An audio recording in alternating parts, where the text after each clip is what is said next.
الفاتحة. أعوذ بالله من الشيطان الرجيم. بسم الله الرحمن الرحيم. الحمد لله رب العالمين الرحمن الرحيم مالك يوم الدين. إياك نعبد وإياك نستعين اهدنا الصراط المستقيم صراط الذين أنعمت عليهم غير المغضوب عليهم ولا الضالين.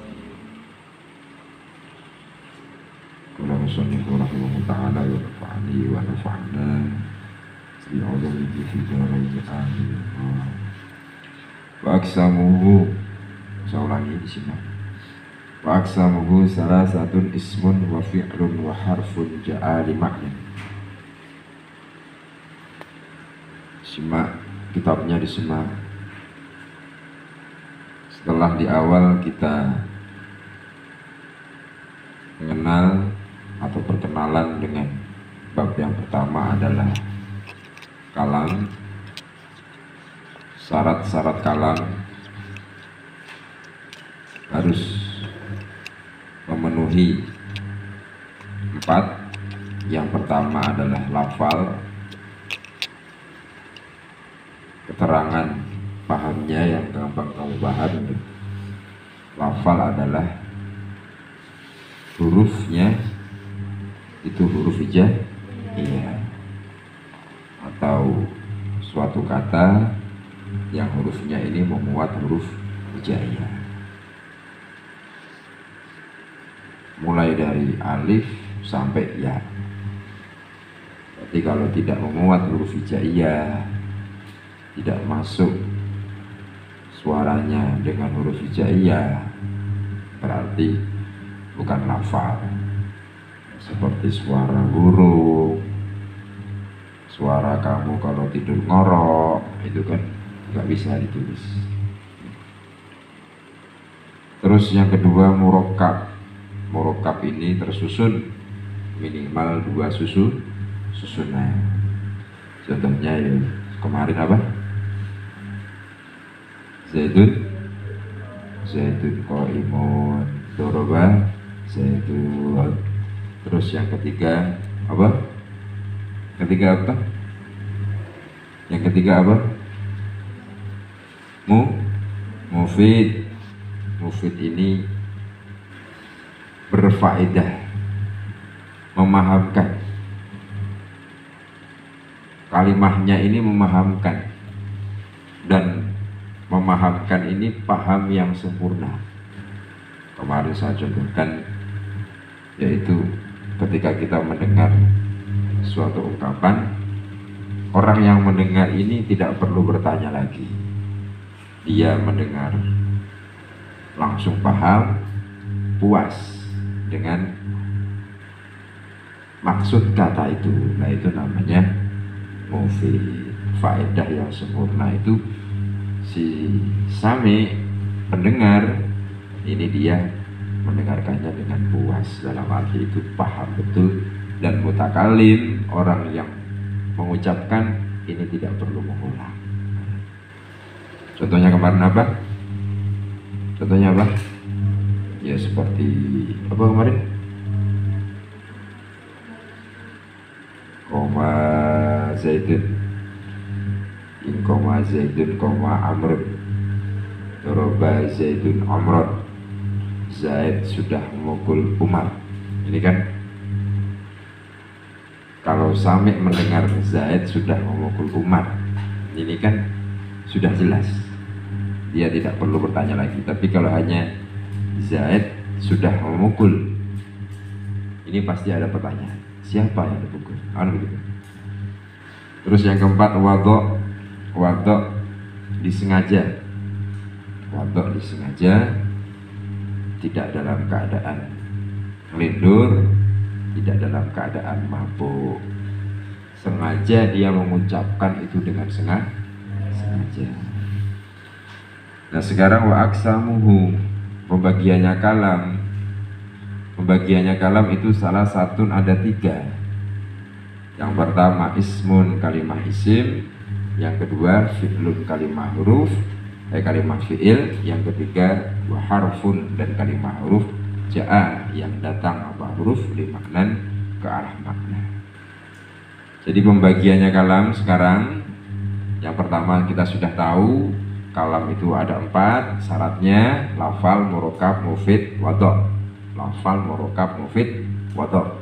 Terus pembagiannya ada 3, yaitu kalimah isim, fiil, huruf. Katanya kalimah, kata-katanya pakai kalimah ya. Kalimah, isim, fiil, huruf. Ini pembagiannya.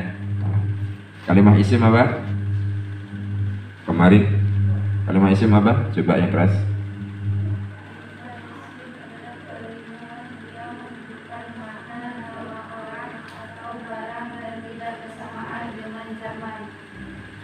Jadi kalimah yang menunjukkan artinya itu menunjukkan makna nama orang atau barang dan tidak bersamaan dengan zaman atau waktu. Contohnya ya zaitun, bakorun, kitabun. Zaitun itu nama orang, nggak mungkin bersamaan dengan waktu. Waktu itu ya sudah, belum, akan, kan nggak mungkin. Contohnya lah kayak Arkom, itu kan nama orang. Sudah Arkom, sekarang lagi Arkom, nanti Arkom, kan nggak bisa kan? Nah, maksudnya tidak bersamaan dengan waktu atau zaman, itu begitu. Yang kedua fiil, bagaimana kalimah fiil? Setiap kalimah yang menunjukkan makna pekerjaan dan bersamaan dengan zaman atau waktu. Nah ini, jadi fiil adalah kalimah yang menunjukkan kata kerja, dan kata kerja ini bersamaan dengan waktu atau zaman. Sudah, akan, sedang. Nah ini, kalau bersamaan dengan waktu sudah atau zaman yang sudah terlewat, ini dinamakan zaman mati ya, zaman mati. Makanya fiilnya berarti namanya fiil mati. Contohnya apa? Doroba, artinya sudah memukul. Kalau bersamaan dengan waktu atau zaman atau waktu yang sedang dilakukan, kamu sedang makan, sekarang sedang ngaji ya, atau akan, ini berarti jaraknya ya tidak lama. Akan atau sedang, dua zaman ini yaitu zaman hal dan zaman istiqbal. Hal ini sedang dilakukan, istiqbal ini akan. Ini. Nah kalau bersamaan dengan hal dan istiqbal, zaman hal dan istiqbal, sedang atau akan, ini namanya fiil mudhari. Contohnya yadribu, artinya sedang memukul atau akan memukul.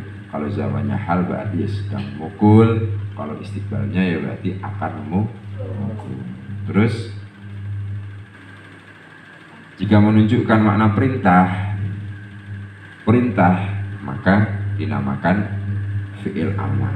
Dan perintahnya ini barengnya ini dengan zaman istiqbal. Maksudnya apa? Zaman istiqbal itu kan zaman apa? Waktu apa? Akan, ya kan? Berarti dia belum memukul. Posisi kamu misal Rohid, saya nyuruh Rohid mukul Akram, kan belum memukul, ya enggak? Dan dia tidak sedang memukul, tapi akan memukul. Makanya zamannya istiqbal, paham enggak?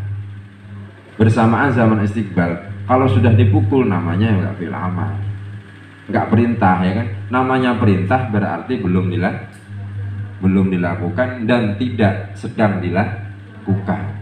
Baru perintah, ya enggak? Makanlah, pukullah, berarti kan dia belum makan. Kalau dia sudah makan, ya berarti enggak perintah, maka sudah makan. Katanya kan ya, maka perintah ini adalah zamannya zaman istiqbal. Contohnya nahwu idrib, artinya pukullah kamu atau pukullah kan berarti dia belum memukul dan tidak sedang memukul, tapi akan memukul. Ketika itu dilaksanakan berarti dia akan memukul, ya kan? Selisih 2 detik 3 detik mungkin dia langsung memukul, berarti istiqbal arti akan. Nah sekarang huruf Yang dinamakan kalimah huruf adalah kalimah yang bisa memberi makna ketika berkumpul dengan kalimah lain. Al, fi, lam, ini huruf, ini maksudnya huruf. Al, apakah, fi, ini artinya di dalam. Lafal-lafal tersebut bisa memberi makna ketika berkumpul dengan kalimah lain. Contoh hal koma. Hal ini artinya, hal ini kata tanya. Apakah kamu? Ini kan dia tidak bisa memberi arti, ya kan? Kalau tidak bersama dengan kalimah lain. Hal koma, apakah kamu berdiri? Baru kan memahamkan kan? Nah, fit dari, fi ini di dalam, dari ini rumah. Nah kalau fi di dalam, memberi makna enggak? Enggak memberi makna. Tapi kalau bersama dengan ad-dari, maka maknanya jadi di dalam rumah. Sama seperti kalau bahasa Indonesia ya, di dalam. Dalam apa? Kalau disambung di dalam rumah, di dalam kantor, di dalam masjid, di dalam pasar, kan baru memberi makna, ya enggak? Nah, lam yadrib ini ya, jangan memukul. Lam ini jangan. Yadrib pukul, jadi jangan. Ini kan jangan apa? Jangan pukul, jangan marah, jangan apa, seperti itu, paham ya? Jadi huruf hal filam ini huruf dia mempunyai makna seperti di dalam, ke, dan, dari. Nah, ini itu semua kalau bahasa Indonesianya seperti itu. Nanti ada pembahasan sendiri huruf-huruf jar itu. Saya contohkan ke bahasa Indonesia seperti kalau bahasa Indonesia itu ada kata yang tidak mempunyai arti sempurna kalau tidak bersamaan dengan kalimat lain. Contohnya kamu dari, ke, kamu bilang sama temanmu dari, dia punya arti nggak? Enggak, kecuali kamu bilang dari pasar, dari masjid, dari pondok, baru mempunyai arti. Nah ini sama, Arab juga begitu. Nah yang dimaksud ini juga begitu. Fi di dalam apa? Fi dari di dalam rumah. Ketika bersama dengan kalimat lain, dia baru bisa memberi makna gitu. Terus ja'ali maknan, yang dimaksud ja'ali maknan adalah huruf yang masuk susunan kalam, yaitu huruf yang mempunyai makna seperti hal filam. Adapun huruf yang tidak mempunyai makna tidak bisa menjadi susunan kalam. Seperti apa? Seperti huruf gabungan nama dan kalimat, seperti za, ya, dan dalnya lafal zaitun. Lafal zaitun ini kan ada huruf za-nya, ya, dal, atau lainnya lah. Ya kan? Zaitun nama orang, za nggak ada artinya, ya, dal nggak ada artinya.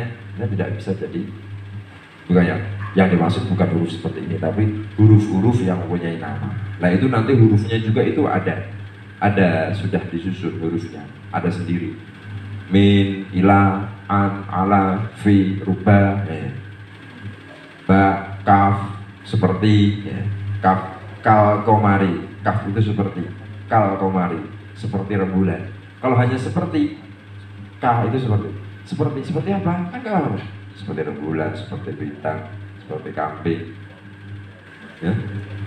Nah, ini saya simpulkan ini syarat-syaratnya kalam lafal yang tersusun, berfaedah dan disengaja. Ini kalam. Kalau hanya lafal saja tapi tidak tersusun, bukan kalam. Lafal tersusun tapi tidak berfaedah, bukan kalam. Lafal tersusun berfaedah tapi tidak disengaja, bukan kalam. Terus pembagiannya kalimat isim, pembagiannya kalam, satu isim, fi'il, isim nama orang atau barang, fi'il kata kerja, huruf adalah khusus. Jadi ada huruf khusus yang huruf ini untuk menyempurna, ke, dari dalam banyak awal itu. Seperti ya, itu yang dimaksud itu. Nanti ada itu. Coba baca bareng-bareng.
Itu tabelnya jadi baca.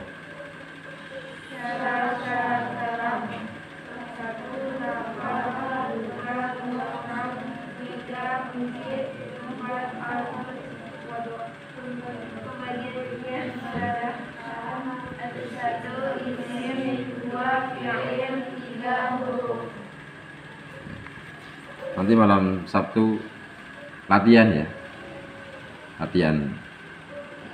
Gak usah nunggu banyak, nanti kalau nunggu banyak susah ya. Nanti latihan sebelum bahas selanjutnya. Ayo berdoa.